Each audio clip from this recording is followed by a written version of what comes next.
रुको रुको रुको। प्रधान जी प्रणाम। प्रणाम, बैठिए। जी जी जी।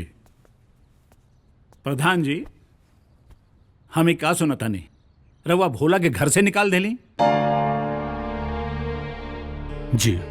ई जनला के बावजूद भी कि 3 दिन के बाद बियाह बा, चारों तरफ न्योता हकारी बढ़ चुकल बा, काफी रिश्तेदार घर आ चुकल बाड़े, ओकरा बाद भी हम जानत नहीं भाई साहब, लेकिन घर छोड़ के जाए के फैसला वो खुद कैला सा। ओकरा हमनी के साथ छोड़ल मंजूर बा, लेकिन वो लवारिस लड़की के ना छोड़ी। अरे वो तो मूर्ख बा, बाकी रउआ तो समझदार बानी ना, समझाई ओकरा के। हमारी इज्जत दांव पे लागल बा, अगर ई बियाह ना भइल ना तो हम गांव जवार में मुंह दिखावे लायक ना रहब। हम जानते नहीं भाई साहब, लेकिन मूर्ख के समझावल बहुत मुश्किल होला। जब हमार ना सुनलस तब ऐसे में वो केहू के ना सुनी। हम शर्मिंदा बानी, रोज से हाथ जोड़ के विनती करता नहीं कि वो मूर्ख के भूल जाए।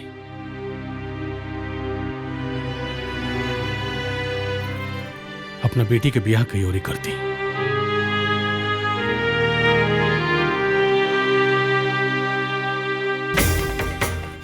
ना बाबूजी, ऐसे ना हो सकेला। भोला भोला ऐसे ना कर सकेला बाबूजी। बेटी ऐसन हो चुकल बा, ऐसन हो चुकल बा। हाँ, वो पागल हमारी इज्जत के अर्थी निकाल चुकल बा। हम प्रधान जी से मिल के आए रहल बानी, हमरा कुछ समझ में नहीं आवत कि हम का करी, कहाँ जाएं। बाबूजी बस हमरा के एक बेर भोला से मिले दी, हम समझाई भोला के, हम समझाई बाबूजी। तू का समझबू? वो अपने माई बाप जैसन भाई भौजाई के बात ना मानलस तो तहार बात कहाँ से मानी? मानी बाबूजी, काहे ना मानी। हम समझाए तो भोला जरूर मनी है। हाँ बाबूजी जरूर मनी है। बचपन से लेके आज तक हम तोहार हर जिद मनली, यहाँ तक कि तोहरी जिद के चलते ही हम पागल से तोहार ब्याह करे खातिर तैयार हो गईली। बेटी जौन एक नतीजा ये है कि आज हमनी के ही दिन देखे के पड़त बा। अगर अब तोहार बात ना मनलस ना तो अब वही होई जौन हम चाहब। अगर तू ना मनबू तो हमार मरा मुंह देखबू। हाँ मरा। ना बाबूजी ऐसा मत कहीं बाबूजी, अगर भोला हमार बात ना मानी है तब हम उहे करब जौन रहुआ कहब। तो ठीक बा बेटी, हम बम्बई में सुजीत बाबू से बात कर चुकल बानी। अगर वो पागल भोला तोहार बात ना मनले से ना तो वही दिन वही तारीख के तोहार ब्याह सुजीत बाबू के लड़का के साथ होई, बुझलू?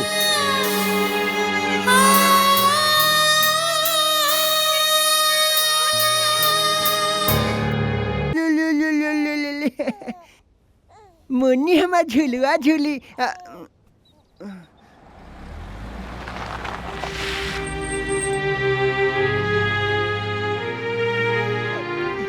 अंजू तू यहाँ? हाँ, इतना बड़ा फैसला लेहले के पहले तू हमरा बारे में तनिको ना सोचला, घर द्वार तक छोड़ देला। 2 दिन बाद हमनी के बियाह बा और तू ही लड़की के अपने गले से बांध लेला। और ई जाने तारा तोहार ई फैसला हमनी की जिंदगी बर्बाद कर सकेला।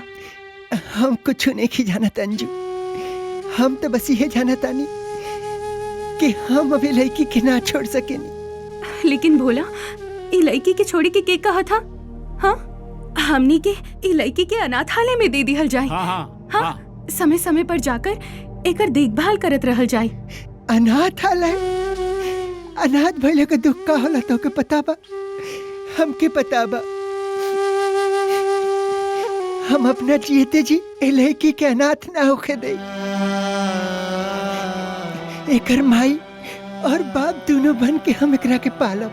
भोला बेटा, ई लड़की के मोह माया में फंस के तू अपन जिंदगी काहे नरक बनाए रहल बाड़ा? आए हे बेटा, अंजू हमार अकेली संतान बा। एकरे ब्याहे के बाद हमरे पास जौन कुछ धन दौलत बा सब कुछ तुम्ही लोगन को होखी ना। आवे वाला सुख के बारे में सोचा, आवे वाला सुख के बारे में बेटा। जिंदगी के सुख धन दौलत से ना होला बाबूजी। और हम इतना स्वार्थी नहीं कि अपना सुख खातिर ये मासूम सी जान के दुख की दरिया में झोंक दी।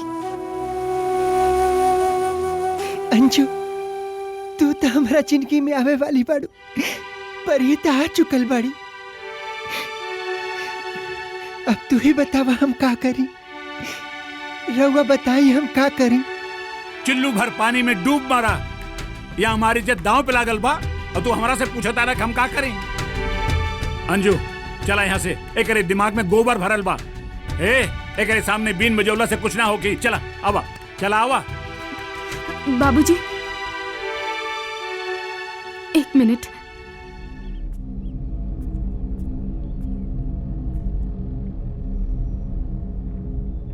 आज तक हम देवता सिर्फ टीवी में, कैलेंडर में, मंदिर के मूरत में देख ले रहनी, लेकिन आज पहली बेर देवता हम साक्षात देख रहल बानी। हाँ, आपन सब तो सब केहू चाहेला, लेकिन दूसर के सुख सिर्फ देवता चाहेला। हाँ भोला, आज ले हम तोहरा के चाहत रहनी, लेकिन आज से हम तोहार पूजा करब और यह चाहब कि अगले जन्म में हम तोहार बेटी बनी।